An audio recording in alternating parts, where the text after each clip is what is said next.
Spin Ultimate, official sponsor of Rise Up.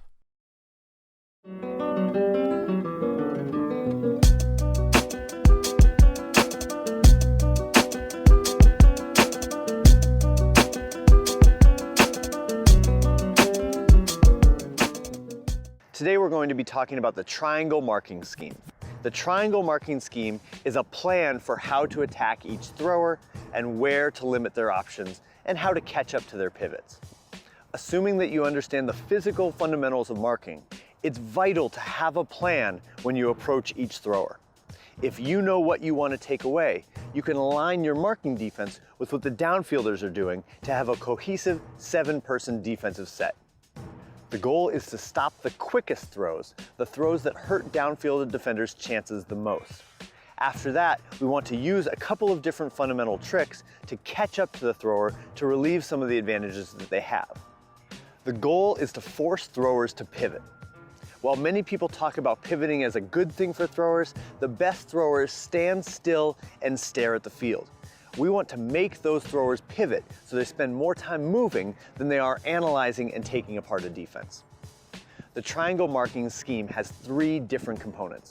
The first is that we need to stop the shown throw.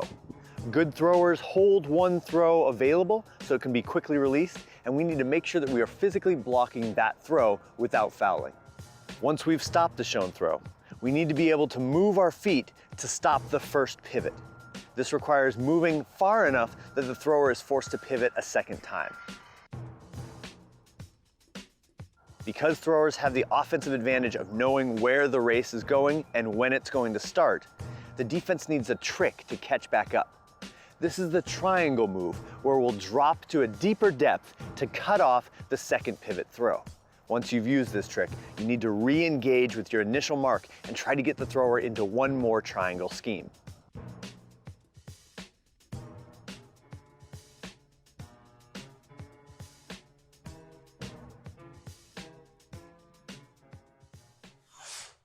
Today we're going to be talking about the triangle marking scheme. The triangle scheme is a way to control the thrower and limit them to only the throws that we want to allow. Here, Sam as the thrower is starting with a forehand, so Jeremy's going to start his triangle marking scheme by stopping the shown throw. He's actually getting a hand up in the way of wherever the disc is going to the break side. So if Michelle were to make the first cut, as she goes, this hand is in the way. Excellent. Too often, marks establish a position without reacting to this throw. So if Jeremy gets down into a nice athletic position, he's not stopping the shown throw. So if Michelle makes her cut, Sam can just throw it. And now we haven't really marked anything. Let's go back. So Jeremy needs to start the triangle by stopping the shown throw. Okay? If he can do this, he's going to force Sam to pivot and move the disc to the other side of his body. Now his job is to get far enough to block that next throw. This is the second part of the triangle. So going back to the shown throw, coming over, blocking that next one. So really moving and get wide enough to send Sam back. Not wide enough to just maybe threaten a throw, but really get him pivoting. We want to make throwers do lots of pivoting so they can't see the field. Ready? Stopping the shown throw, pivots, comes over, now freeze it right over there, bring it over and freeze it. Now Jeremy stops this pivot, but at some point his thrower starts to be moving faster than he can move. As Sam comes back, stay here, he has an advantage now. He's gone over and back, and he has an advantage through this lane. Jeremy is gonna win this by going into a triangle. Instead of just side to side, he's gonna come back and lengthen this distance and be able to stop this throw. So go from the start. So stopping the shown throw, pivot over, good, drop back into the triangle, good, and that gives him an angle to stop this inside out. Lastly, he needs to regain his positioning and stop the shown throw again. Okay, good, let's go from the top with the cutter. Ready, 3, 2, 1, go. Stop the shown throw, the pivot, good, and drop, good, nicely done. If we can do that, we can get a thrower up to stall 3 or 4 and prevent their downfield attacks. For the first part of this drill, Sam is limited to 0 pivots. He's gonna start with the disc on one side of his body. It has to stay on that side of the body, and he's gonna fight to break this mark. This is really gonna force Jeremy to stop the shown throw. Ready? And disc in. Stop that shown throw. Good, good.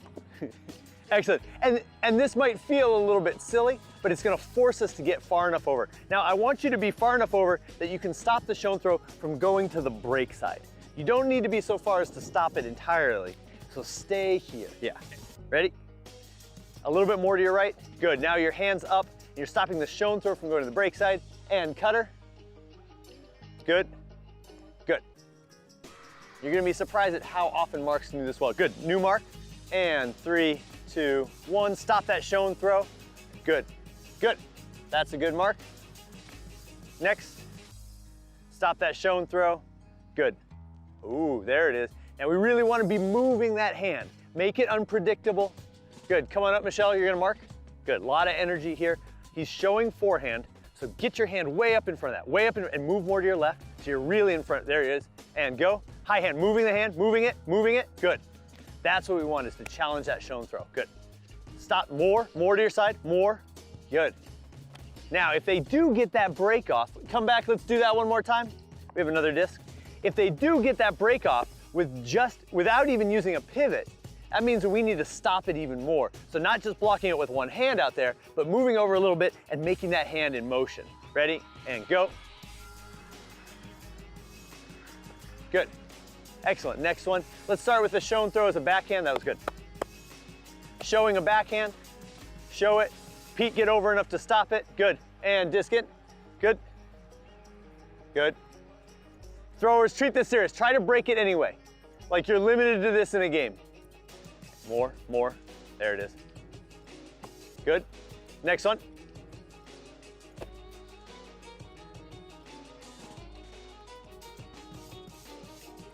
Good. Nicely done. We want to make these throws difficult. Now, the first part is to stop the shown throw. Our second part is to react to one pivot.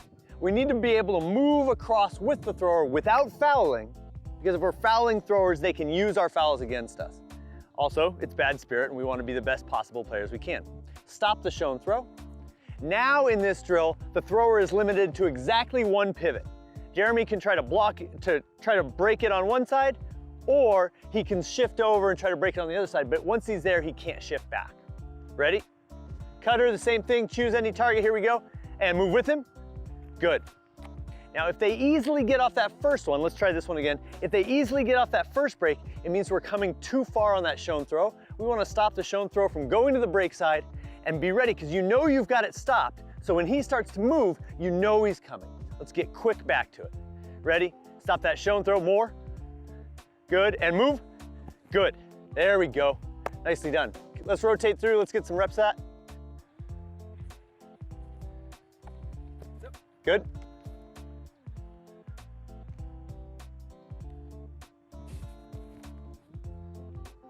Good mark, good mark. If we're forcing that throw wider than the thrower wanted it, we know we're getting the space. Come over. Good. I'm gonna mark you, Tien. Now, some of the time what you'll see is that you'll see the thrower's over here, and if you're watching the disc, you've got this covered. If you're watching their eyes, you can see them start to creep over. You see that they're looking for that around break. They might be showing this, but if I see that Tien's looking for it, as he comes over, I'm ready. I know he's coming. I can anticipate it a little bit. Ready, disc in. So I'm stopping the shown throw, and I'm ready here. I'm trying to force it up and wide. Good, next one. Good, one pivot only. Good.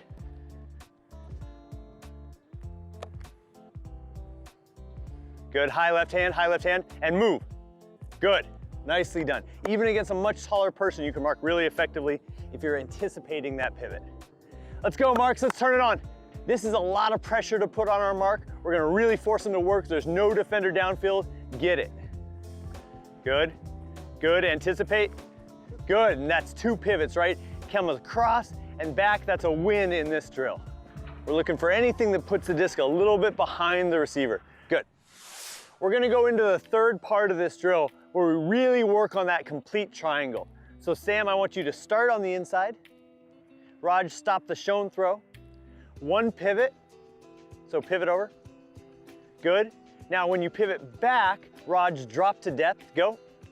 Good, and now regain your triangle, find that mark again. What I want to do is I want to start each mark out by going inside, around, inside, and then the cutter can go. So one complete triangle and then a cutter. So Michelle, wait, throwers go. Good, and back. Now Michelle, go. Good. Try to take him through the triangle again. Good. That's what we want.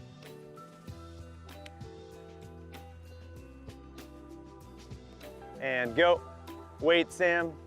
Good, bring him over, drop, and get to him. Now you're in. Good. Nicely done. Good. Inside, move with him, drop, and back to him. There's your triangle. Now you got him. Good. Okay, as markers, we're all getting, the throwers are doing a great job of throwing this high backhand. We're all throwing this high backhand. Let's get that hand up. It's totally okay to be beat by a good throw once. Everybody gets beat by good throws. But if you see that same throw happen to you twice, now it's time to change. They're saying that this is their release point, something else is not. Let's force them to something different. Here we go. Good, move him, drop it, good, and back scramble. Now you're in, good. Nice, now we're making him a stretchy throw a little bit. Here we go. Good, take him through one triangle. Good, and drop, and back to him. Good, that's better. Take it through a triangle, good, and around, and drop, and back to it, and move those arms. Good, good, good. There it is, nice, excellent, excellent. For any individual mark, you'll know that you're doing this well if you can force the thrower to pivot 3 times. That's an excellent mark. Over the course of a game or a tournament, you'd like your thrower to average more than 1.5 pivots every time they touch the disc.